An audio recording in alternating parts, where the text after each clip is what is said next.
Good morning. I am very happy to welcome you today for Out Leadership latest Equality Imperative episode. And today I have the great honor and delight to welcome Urvashi Vaid, who is an influential voice in the LGBT movement.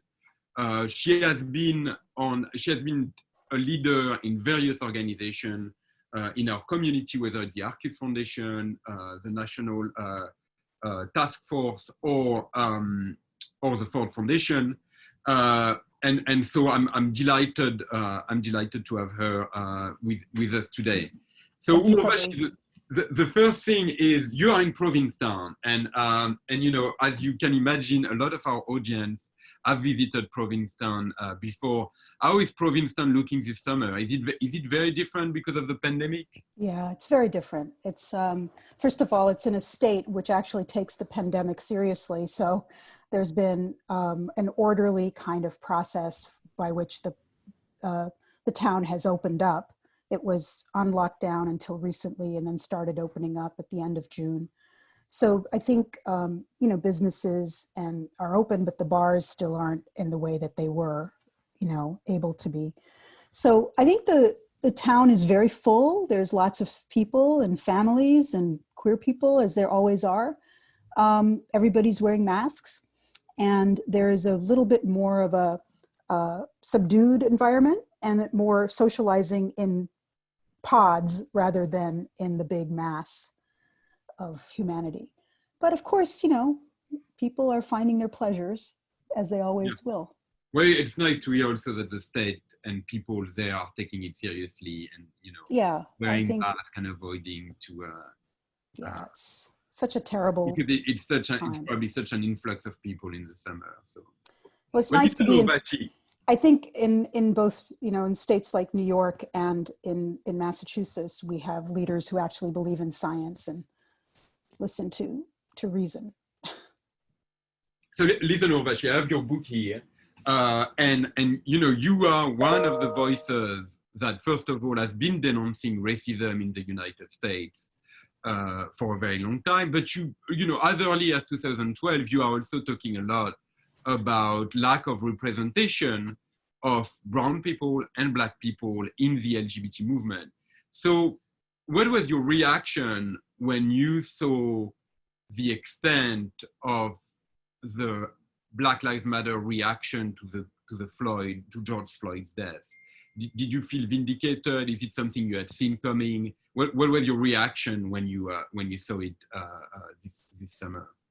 I mean, I think that the movement for Black lives and that struggle has been so deep and so long-standing. There are precedents to the movement for Black lives before that organization came into being, but the organizing over the last 14 years has been amazing.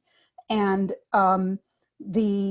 it's really, really heartwarming to a grassroots activist, which is how I always identified myself. I came up through street protest and more of a community-based grassroots politics and ended up working in institutions of various kinds. But that is such an important wave of energy, power, creative ideas that is flowing up into all sorts of institutions. I can't value it enough. In terms of how it's impacting the LGBTQ movement, one of the most amazing developments over the last 2 decades has been the extent to which queer people have been leading all social justice movements. The movement for Black lives was founded by 2 Black queer women out of 3, and the entire framework of that organization has been inclusive from jump. And you look at the immigrant rights movement, the environmental justice movement, the labor movement. What's really different and striking from today, from where it was 40 years ago, is that the leadership of all these progressive movements have significant, if not massive numbers of queer people in their leadership. And I think that's a really exciting time. No longer is LGBT work, kind of cloistered within the LGBT movement. It is being carried out and into labor and environmental justice and climate action and, you know, all these other Black Lives Matter and anti-racist work.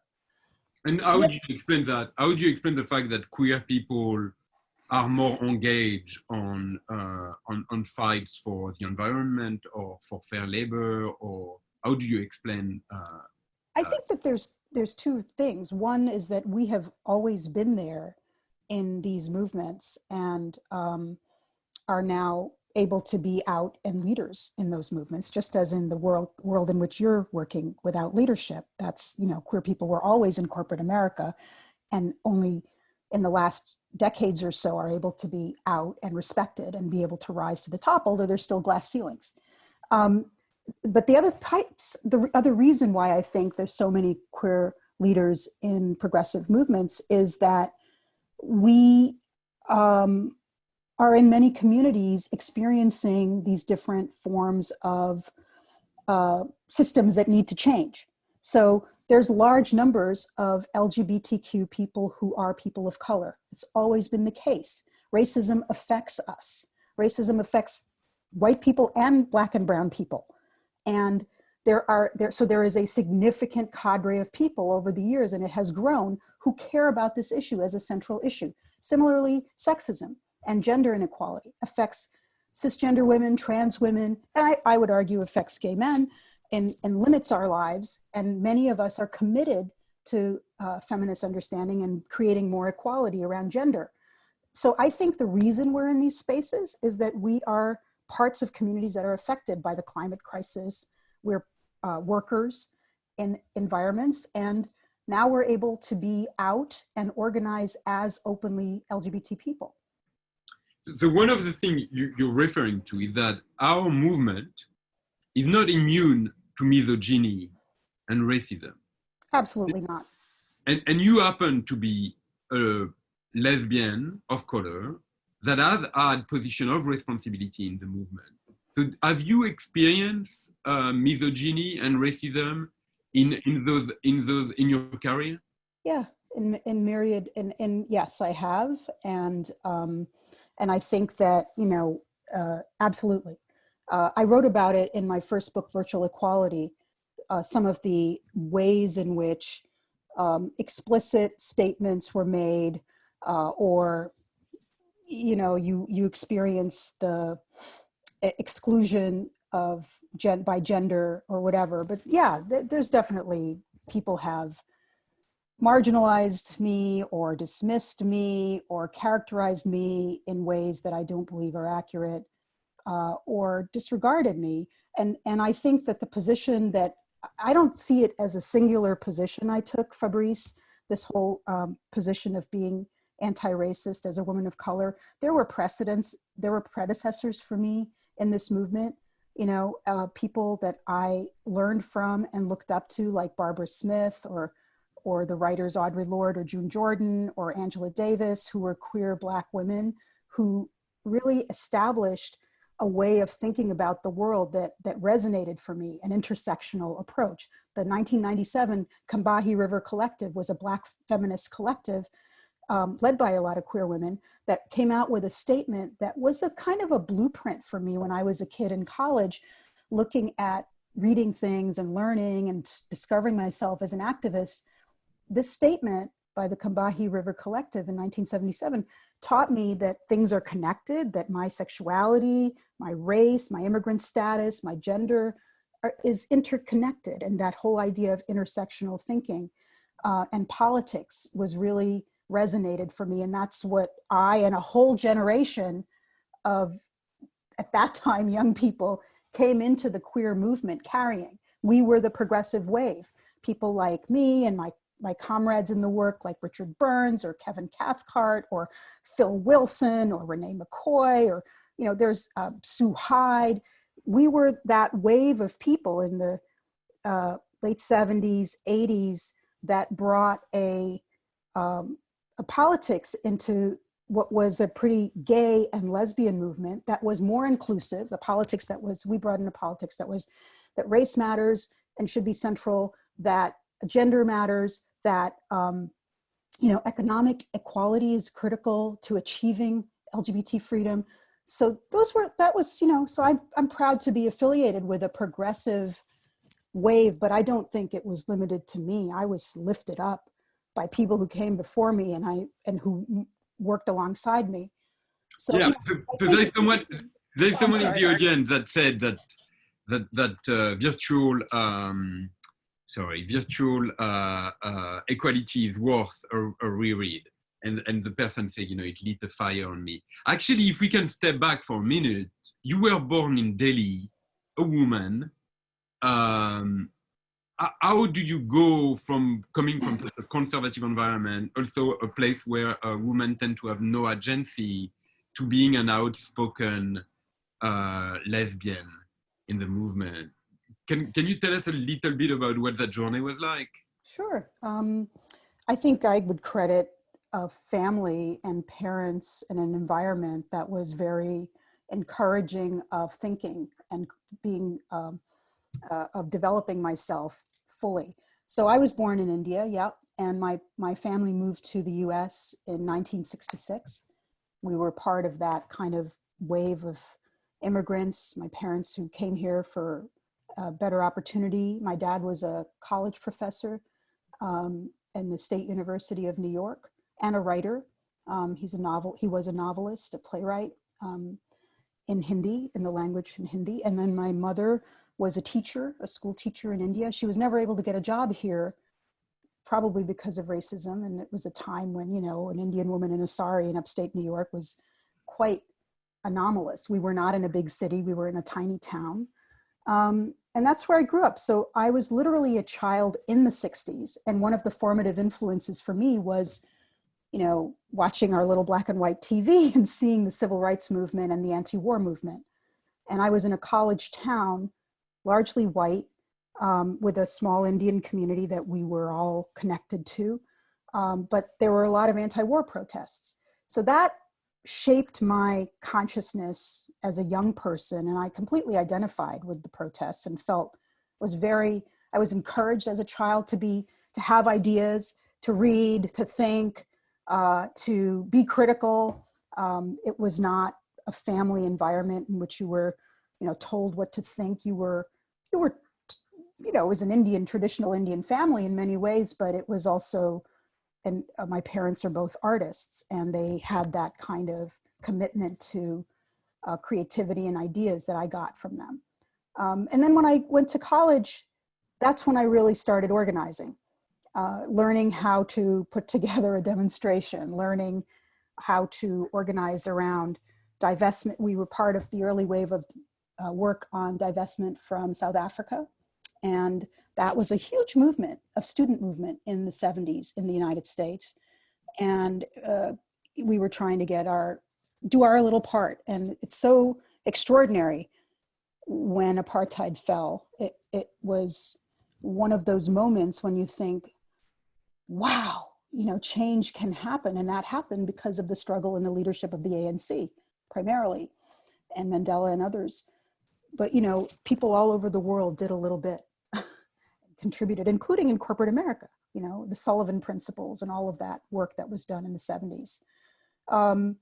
Yeah, we'll go back to the role. Yeah, so I'm just trying to make the bridge to the work that you're doing, but I'm sorry, Fabrice. I just wanted to share that, to me, when you ask the question how that trajectory happened, yeah. I look back at my life and I see different moments of activism, and then discovering feminism, getting involved with the LGBT movement in Boston. It was a huge educational moment for me to live in Boston in the late 70s, early 80s, get involved with the community there. Boston's community at the time was one of the most amazing, progressive, creative communities that existed in the LGBTQ movement. And I was part of this circle of people who were part of a community-based newspaper called Gay Community News. And it was a lively bunch, full of great critical thinking and great writers and great activists. So I learned a lot. They were my school. I was 21 years old and I was learning, and I started organizing, and I haven't stopped. So I think it's not so much, I think for each person, the journey is, if I asked you to share your journey, that what got you to be here. You would show me points of moments of organizing or people who taught you or experiences that, you know, catapulted you into activism. All of that happened in my life. But you know, very often people mention that the Indian diaspora in the United States tend to be more conservative than at home. And then there is a bit of an Indian specific issue, which is that the expectations of the family, right, about Sure. Was coming out a big drama at home, or were your parents incredibly welcoming from the outside? No, my parents struggled with it. It was a source of tension. They never disowned me or disregarded me around it, but we had a lot of conflict for many years until they came to acceptance. And they did come to full acceptance. They adore Kate, my partner of 105 years, 33 years we've been together, which is 105 in lesbian years. And they loved her, but it was a struggle. But I think the other piece of, when you say that the Indian diaspora is conservative, I think you have to qualify that generationally. I think perhaps my parents' generation of the, you know, first generation immigrants who were older brought a certain kind of connection to the home country, but second generation, third generation Indians and South Asians are quite diverse, and I would argue more progressive than not. I mean, there's certainly conservatives in the mix, absolutely. Don't get me wrong, but you know, when I went to India in 2012 for the first time, I met with Anjali Gopalin of the NAS Foundation, and I said to her, "What do you think is the most important for the community?" And she said, "Family counseling." And basically what she meant is that there is a bit of a specificity in the Indian culture, which is that to disappoint your parents is a big deal. Yes. And you know, I have, of course, it's a bit based on a tiny sample, but a lot of my friends that are of Indian descent have also always had a bit of a hard time. I think that's right. Identity. There's it's a culture in which everybody is expected to be heterosexually married and to have children. That's the, you know, way I was raised and the expectation that I would have that. It's a culture in which you don't want to disappoint your parents who've sacrificed so much for you. And there's a real generational commitment of the young to the older, and a responsibility that is inculcated in each of us. And I certainly grew up with all those values, and I was able to honor those values in the way I engaged with my parents and took care of my parents, but I also, and the extended family. And it was hard. You know, I was not only out, but I was a public activist. Yeah. And early on in my life, I made a decision. I consciously decided to do interviews with Indian media to be visible back home as well as I was here, especially when I was at the task force. And I've been lucky enough to meet a lot of people along the way who tell me that how much it meant to see that visibility in the 80s and in the 90s to them as queer people in India. So I do think it's a space that we're creating through our existence, through our publicness, through our activism that benefits a lot of other people, or that impacts a lot of other people, whether it benefits them or not, it's up for them to decide. I do think that it's hard. I think family is still a huge struggle for many queer people, both Indians and Americans, family of origin, depending on the religiosity of the family. That's where most of the suffering happens. And sometimes the violence too. Like a lot of and familial homophobia is a really critical area of work that still remains to be, it's an ongoing struggle, familial homophobia. Yes, there's a lot of violence. There's, you know, hundreds of thousands of people put into reparative therapy in this country, and all sorts of pressures. So, Urvashi, to come back to then, you know, your engagement in big LGBT nonprofits. You know, one of the things that you describe in the book is that because the progress we have made has mostly benefited gay white men, they are the ones that have the money to fund the movement. And therefore, you know, they are the ones that are sitting on the boards. You know, of course, there is some lesbians, but it's a lot of white gay men. So did you feel that when you were a leader in this organization, being a woman of color, it was more difficult for you to fundraise from those gay men. Yes, I remember vividly, but I did it, but I was successful at it. You know, my attitude around obstacles is, well, if you say no, I'm going to show you, and I'm going to excel and beat you at it. So I'm a dyke. You know, I get my back up and I get my punching gear on and I go for it. But I want to say two things in response to that. I think that it is definitely a challenge for women of color leaders even today in our community and movement. And the challenge is that you have to have a cohort or a social or political or economic network that helps you succeed. Mentorship, supporters, people who back you without question. I built that kind of support for myself, and that's a critical part of how I was able to succeed. That came up from the activists I'd worked with, and they were my posse, so to speak. And but the reality is that I had experiences like when I became the executive director of the task force, a wonderful guy who used to be involved with the Human Rights Campaign Fund, as it was called. I considered him a friend, a white gay man who was wealthy, who died of HIV AIDS. At the time he said, you know, Urvashi, I'm glad you're in this role, but you know what you need to do? You need to get a white guy with a cute ass to be your development director. And he was like laughing as he said that. Talk about it in the book. But he was serious. You say that if you look at most organizations, you will find a development officer with a cute ass. Well, so I put that anecdote in the book, and that was a very telling anecdote because it was a common view. You know, in the end, my development director ended up being a woman first and then a man, and we did a great job.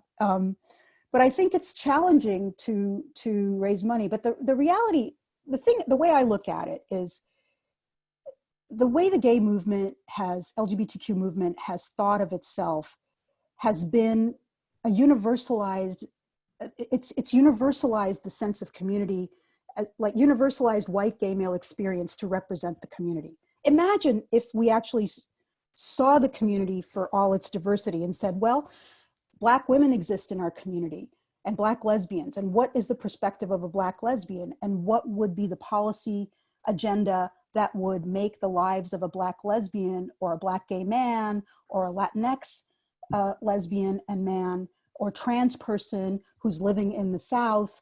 What would a movement that represented those people look like in terms of what agenda it was carrying, in terms of the composition of its leadership and organizations? And we didn't do that consciously. We just, like all civil rights movements that generate themselves out of middle class, we created middle class institutions, nonprofits with boards, service organizations. That's a real good thing that we did. But I think the embedded bias of those structures was replicated. And I think that's one of the amazing things that's being called out in the movement for Black lives today, is the extent to which anti-Black racism is embedded in all of our structures: healthcare, education, institutional leadership, political leadership, you know, and that's very interesting. That's, I think, one of the most powerful things that's happening today is the clarity of exposing that and the need to change that. So you go back over the last 50 years of the LGBT movement's formation, I don't know that we were always that clear. I think some people were prophetic, like, you know, the Black LGBT leaders who called this out again and again, Mandy Carter, you know, and today's leaders who are changing this dynamic. There's a whole wave of new Black and brown leadership that is in the queer movement across the country that I look to. But I'm just saying that when you talk about, I don't know, I'm jumping around in response to your question. I do think that the gaze of the LGBT movement has been from the lens of whiteness more often than not. No, I don't feel you're jumping around. I actually love what you're saying about the structure of the movement, you know, the infrastructure of the movement, and I want to go back to, because you have suggestions in the book of what a better way of being inclusive could look like, going beyond the board of white gay men taking decision system. But before that, I wanted to ask you a question, which is that very often what I hear is that the reason why lesbians are not featured in the movement is that they do not care. And that, they are not, all the time I hear from employee resource group in companies that, oh, we invited lesbians, but they don't come. Or, I heard also lesbians don't give money. What is your view on this?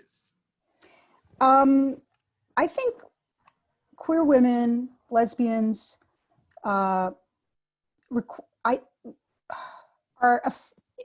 able to be reached by in different ways than gay men. We don't do giving in the way that gay men do. It's not as public or showy. There is a wealth disparity for sure that exists in every income sector. So there's that. I think there's different life experiences. A lot of women have children and are focused on their families. A lot of women are caregivers for parents and are focused on that. And that's not to say that there aren't a lot of gay men who do that as well, but I think that's a reality. So there's economic disparities, there's family obligations, there's the way one has to be to succeed in the workplace, which is challenging, especially in conventional environments like corporate environments, you're excluded from certain settings. You can't be too sexy, you can't be too stern, you can't be too loud, you can't be too soft. You got to always negotiate this gender crap. And so I think there's a lot of things going on. My view of it is that the movement I came into in the 70s, there were two movements. There was a feminist movement in which you'd find thousands of lesbians and, and some gay male feminists.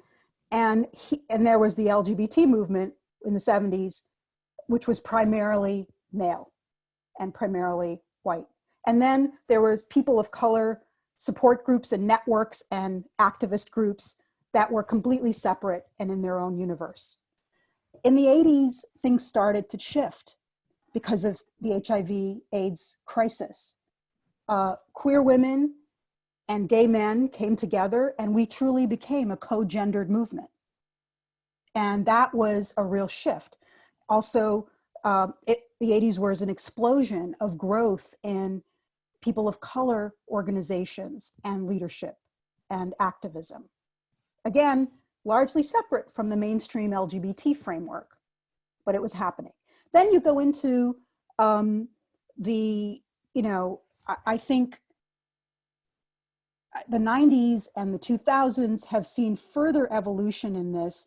In the 90s, it was the true emergence of trans people and leaders and issues as a central concern and priority of the LGBT movement. I mean, I'll never forget in the late 90s when there was a push in Congress to pass a federal gay rights bill, and there was a sense from some Congress people that if the movement dropped the trans issue, we could get the gay rights bill passed. And a number of organizations, including HRC and others, said, yeah, we should do that.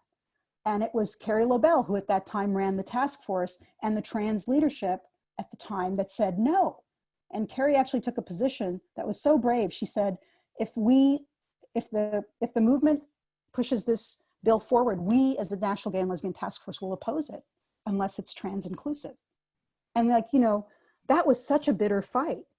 But I think that was really an important moment in the emergence of trans issues, although trans leaders have been in our movement for decades, if not, whatever. But the issue didn't get into the mainstream agenda. So I'm just sharing the gender issues have had a whole history in our movement, and actually feminist agendas have dropped out of our movement. The LGBT organizations of the 70s, 80s, and even the March on Washington in 1987 had as one of its platforms, I think, reproductive freedom, and reproductive justice. That's not an agenda that you see in the 2000 March on Washington, and so I think that's very interesting when you see how feminist issues dropped out, I think that matters to queer women. Just as it matters to trans women and trans men that transgender issues and issues of gender non-binary people are central in our movement. If they're not reflected, if we're not reflected in the policy agendas, the voices, the leadership, the practices of our movement, why would we give? Why should we care? So I feel like for a lot of queer women that I know, they're giving, but they're giving to like Emily's List, or they're giving to candidates, or they're giving to the local community center, or they're giving to, school or education related programs or social services programs. And they may not be giving to, I don't know, a shared pooled fund for non-discrimination, passage of a non-discrimination law. Because they feel that their preoccupations are not reflected in the priorities. Correct. I think that's why I started LPAC. I was looking at the landscape of political giving and noticing a disconnect between the kind of giving that queer women were doing and what was, like, I went to one too many fundraisers where I was like one of 10 women. I was like, what is wrong with this picture? I'm so sick of this. So we formed LPAC, a lesbian super PAC, to actually energize and engage queer women politically so we could support queer women and trans women candidates. And we're doing that.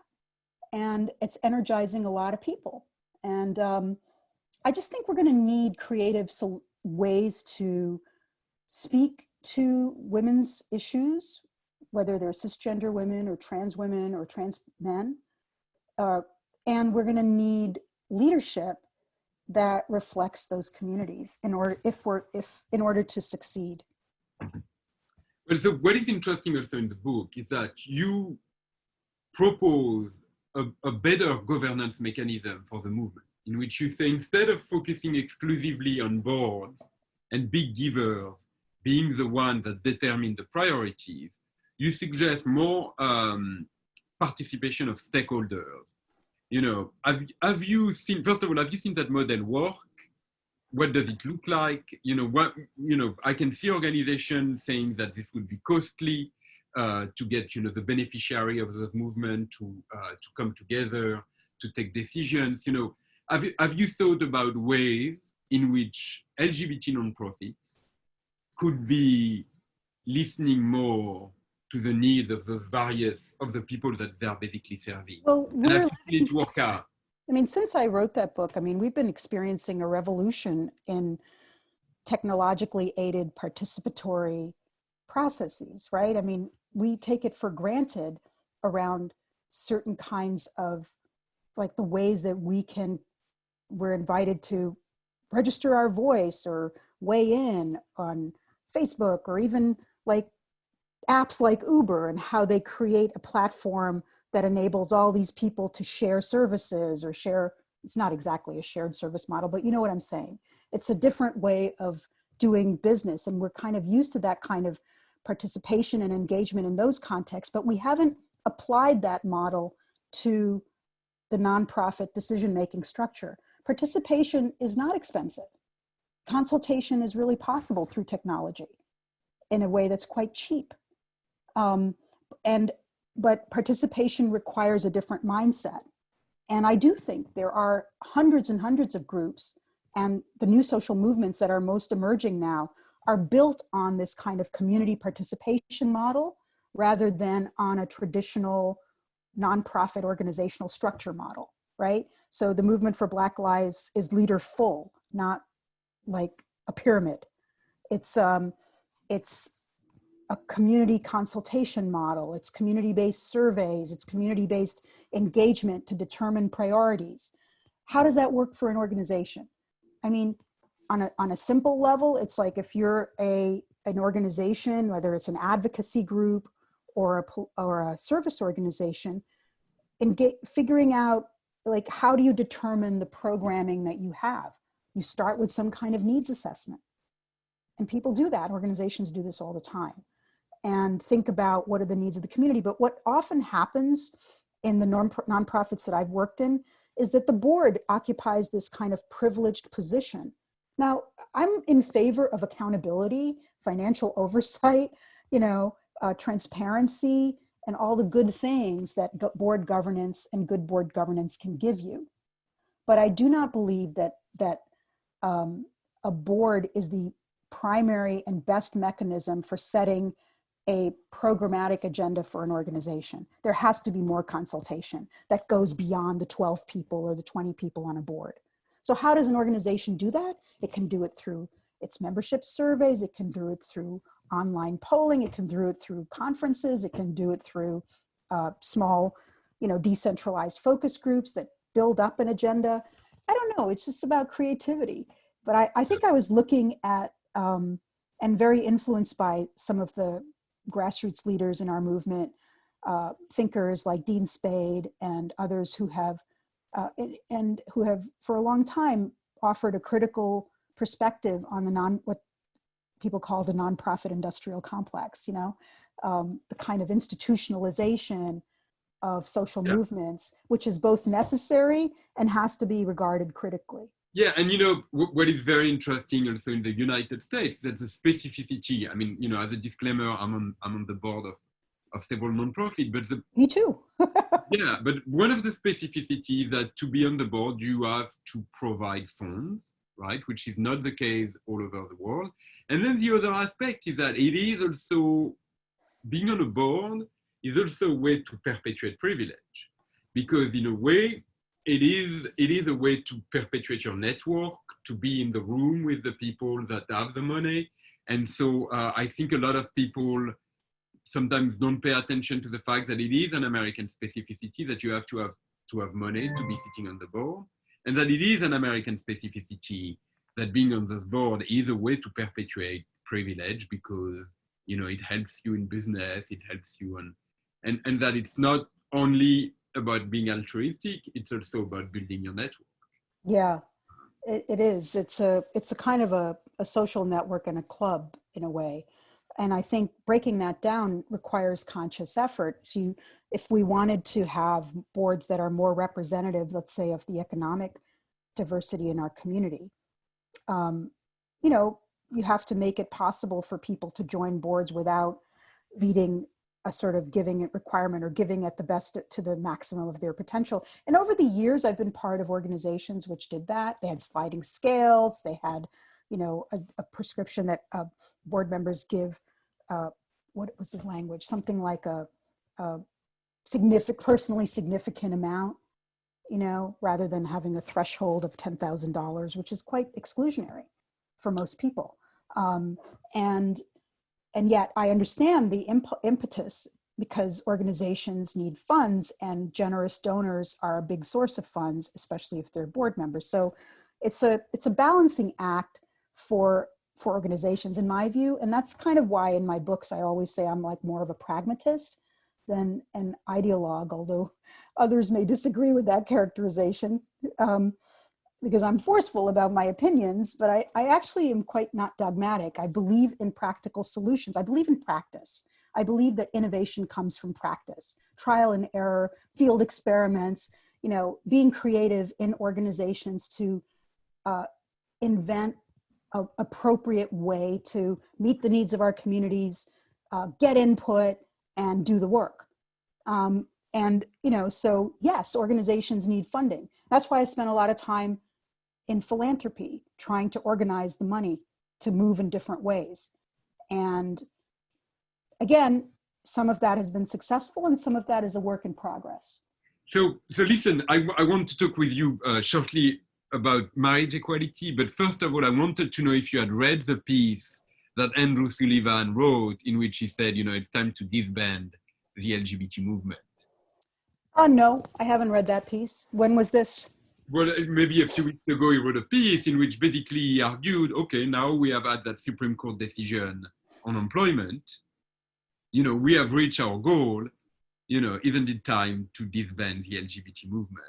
And so that's going to bring me also to that other question that I had for you, which is that, you basically were one of the persons that pointed out that marriage equality could not be the end goal of the LGBT movement.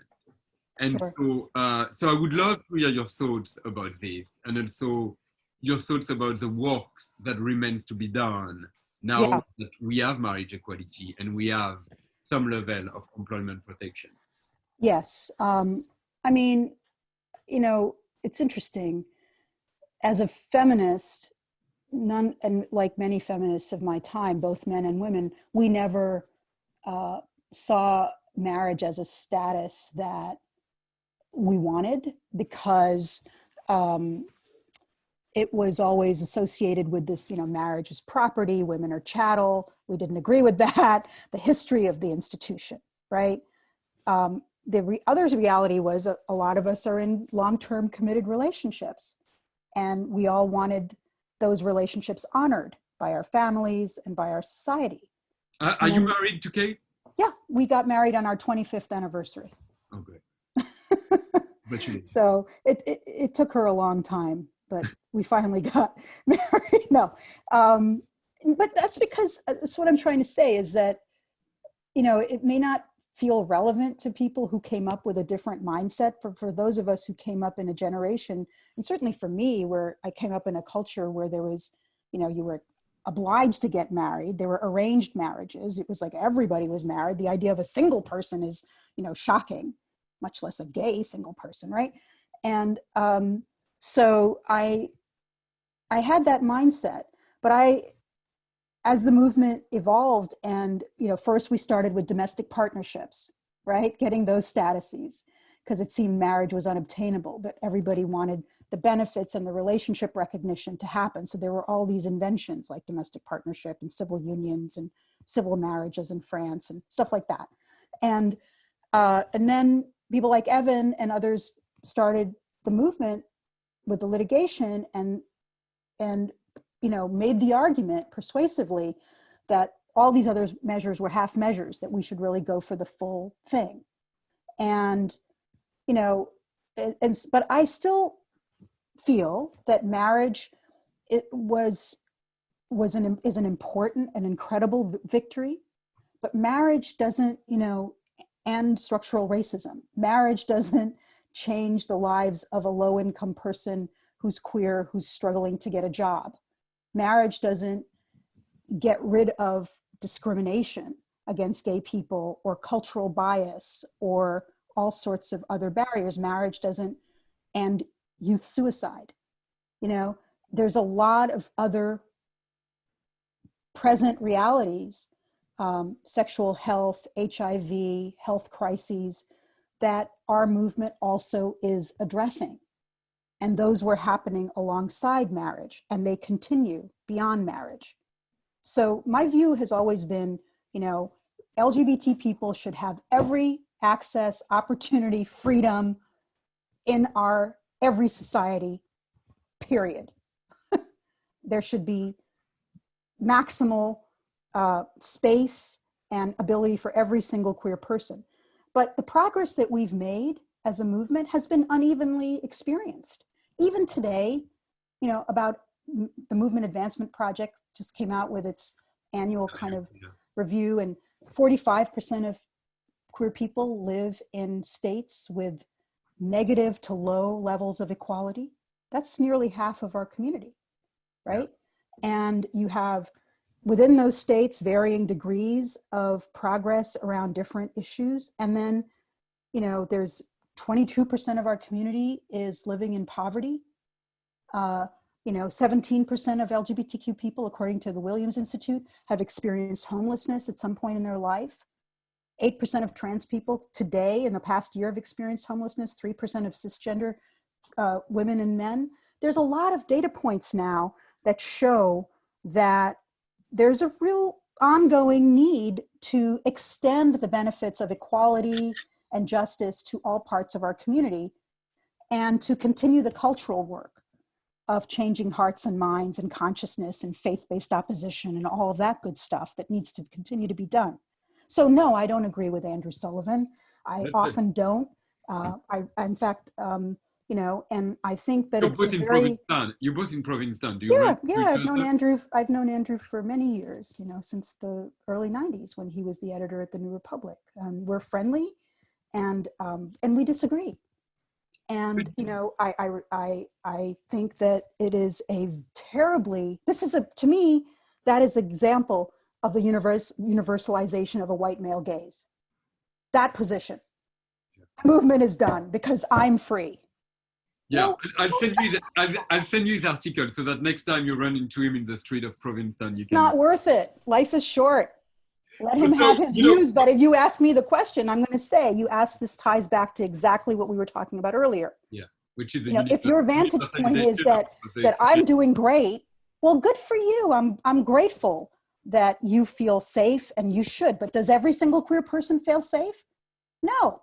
Does every single queer person experience the level of freedom, let's say, that I experienced living in Provincetown? No. And I feel it's our responsibility to sustain and support a movement that is in Arkansas and is in Alabama and is in, for that matter, parts of Massachusetts where people are still struggling. And I feel, you know, we are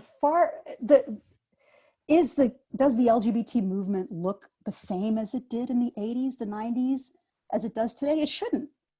The movement, like what it works on, how it works, who it's focusing on, how it leads, is going to evolve. And today's activists are inventing that. As what I said, it's like the movement for Black Lives incorporates a demand for trans equality and justice, right? An end to trans violence. That's extraordinary. It's right there. And I think that's amazing, and that should be recognized as part of the evolution of a queer liberation movement. It's becoming internalized into all these other movements. And I would argue that, you know, the reverse is happening too. When I saw the Reclaim Pride March in New York be a march for Black lives, or when you see Gay Pride in LA being about a demand for Black Lives Matter, that's an important statement for the activist movement in our movement to make. So one of my favorite books is Trouble with Normal by Michael Warner. Great book. It talks about the risk of heteronormativity. And it kind of echoes a lot of what you talk about, which is that queer people were not only questioning the way they were being treated by society, but also they were questioning the way women were treated, questioning the economic system. So you actually use from time to time the expression heteronormativity. Do you think it's a risk for our community to basically just become mainstream and forget those revendications? I've evolved in my thinking. You know, I think if you talk to me as a 25-year-old, as a 35-year-old, I would have been more dogmatic about heteronormativity and not being the goal. But I feel that for some people, belonging, for all of people, belonging is an important feeling. You want to belong to family or something or community or faith community. Belonging means something to people. So in that sense, you know, and my personal experience is that at some point I was engaged. I never managed to get married, but I was engaged.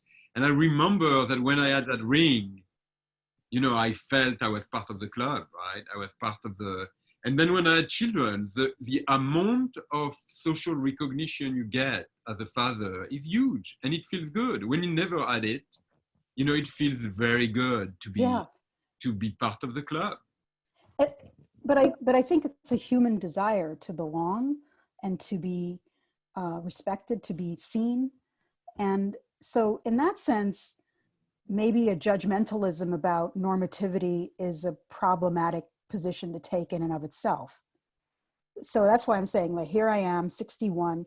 I honor that I have a desire to belong, that it mattered to me when I evolved in my family to be able to be accepted as a lesbian and to have my relationship accepted. So is that normativity, or is that a human desire to be part of something, a community, a family, a belonging space? The other side of the part of the critique that I still think is valid and always is good is the question is, what is the society we're trying to create? Not what is the society we're trying to fit into? Yeah. Right? There's two different questions. Yeah. And acceptance to me and formal legal equality is a first step. It's not the end goal. Formal legal equality did not end sexism for women. It did not end racism. It did not end anti-Black racism. It was critical. Is formal legal equality critical? Yes, we have to get equal rights. We have to get equal marriage. We have to get all these basic things and eliminate barriers to our participation in society. But the larger question, the dream, is what is the society we want to create? And that question is really up right now with COVID, right? And with this administration. Yeah. Oh yeah, completely. And actually, so we don't have that much time left, but you talk a lot about the economic system, right? In that book, but in general, you're also talking Yeah. capitalism. First of all, do you believe that COVID-19 and to some extent Black Lives Matter can be a bit of a turning point in start, because it has highlighted inequalities in such a blatant manner? Yes. I think there is a chance that maybe the way resources are distributed is going to change, and also what are your thoughts on changing capitalism? I mean, that's kind of a broad question. If we I think for several years, it's a great question. And because I'm very critical of capitalism and capitalist values and how they colonize each of our minds. I have them in my brain. The way I value things is monetary, the way you think about, success, the way it's just a mindset of cost benefit analysis in every aspect of our life. Well, it isn't just about what's the most profitable or what's the most cost effective. It's also what's the right thing to do. We should provide universal health care. It shouldn't be tied to a place of employment. Everybody should have access to decent, good health care. Those kinds of things are not logical in a capitalist mindset. But I think what I'm encouraged by, and for many years have argued, is that we need socially responsible capitalism. And that is where we are. You see the purpose-driven mission or being articulated by many companies. They're saying we're going to do good and make money, or we're going to have a triple bottom line or a double bottom line. These, the circular economy, there's all these frameworks that are coming out of business schools and coming into companies that I find encouraging. They're not quite there because look, we have a climate catastrophe we're moving headlong into, and there is every ability in our world to shift that, but we haven't taken that, and that's about the logic of the economic system and the kind of fetishism of that logic overtaking reason and rational thinking. Like anytime anybody says they care about their children and they're not, and then they're defending oil and gas interests and continuing the way we are, we've got a problem. So do I think capitalism and the economic system can be harnessed in a different way or steered in a different way? Yes. But I love it because, I interrupted you earlier when you talked about the Sullivan principle. Yeah. And you said, well, private sector played a role. But, in fact, if you look back, the consensus now is that the private sector did not do enough to end apartheid. It didn't do enough. And so but it did something. It did something, but a lot of companies actually never expressed themselves and didn't take action. So, including on LGBT issues or on Black Lives Matter, there is a bit of a risk of companies doing superficial, token-like action, that looks good while doing the minimum possible. How do we push the private sector, in your opinion? How do we push the private sector to have a meaningful, authentic, including with money, frankly, engagement on the social issues, on the environmental issues, on the labor issues? This is a tremendous role for employee resource groups. You push the private sector from inside, from workers pushing their companies. You see that with Amazon workers organizing or Google workers organizing. They're trying to push these titans to do better in different areas. So sometimes it's worker organizing inside those spaces. that could be done more forcefully and more pointedly. But I think ultimately how we push the system is going to be a combination of leadership from inside that is visionary and bold and willing to put their companies on the line to do different things differently, but also incentives that are given to those companies from the public sector. You know, if we incentivized better behavior instead of rotten behavior, maybe we'd be in a different place. In other words, why is the tax structure incentivizing, you know, offshore expropriation of funds as opposed to incentivizing investment in domestic manufacturing? I'm just going to use that as an example, you know, because that would create jobs, that would help people, that would, you know, we would be less dependent in moments when we need masks. Why can't the US produce adequate numbers of masks? It's just shocking. This is a major country, and the policies and the priorities of the government and are not encouraging the business sector to move in a certain direction. That's where you can do that. It's not a directive, it's an incentive. There's a difference, right? So I think we need, how we can get companies to behave differently is a combination of several forces. There's going to be external pressure, which is like the movement for Black Lives, and there is the internal pressure. There is leadership, which is board and executive level leadership. And there is incentives, financial incentives, values-based incentives, you know, brand incentives that move companies. Now, every company has sent out a press release saying, we're going to do this about racism. I've been collecting them because I find it kind of, I think there's going to be a great project for some intrepid student in about 10 years. What happened? That brings me to my next question, which is that there is a bit of an information gap too. And, you know, as LGBT people, sometimes we have difficulties understanding who is truly our friend and who is not. You know, sometimes Starbucks looks great on LGBT equality in the US, but then we learn that in Indonesia, they are throwing us under the bus. Right. You know, one of the issues is that lack of information about who is the good guy and who is the bad guy. Yeah. And I would be interested to know if you have any thought on what we can do about that as consumers, as employees, and as investors, to try to figure out where we should work, where we should put our money, and who we should buy from. Right. In a sense, what you're describing is what, you know, impact investors do when they create like a gender lens or a screen for economic or for environmental policies in terms of which companies they invest in. Perhaps we need that information.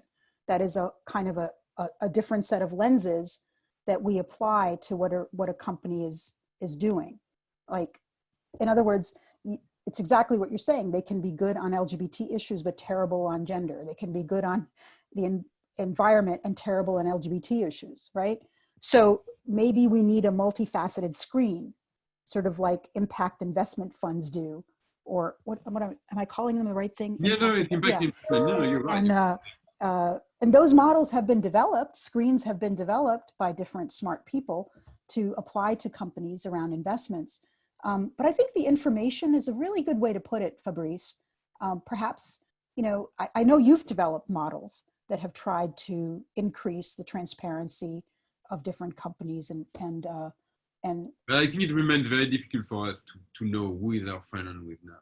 Yes. Listen, Urvashi, I have taken enough of your time. We have recorded that session, so we are going to distribute it. I have to say that, you know, it was a great opportunity to talk to you. You know, what I loved about reading your book is that 8 years ago, you basically discussed the things that are right, you know, on our nose today, which is racism in the community, you know, inequality generated by capitalism, you know, where the LGBT movement goes beyond the victory, which, as you mentioned, I think the legal victories does not change the life of the most marginalized in the community.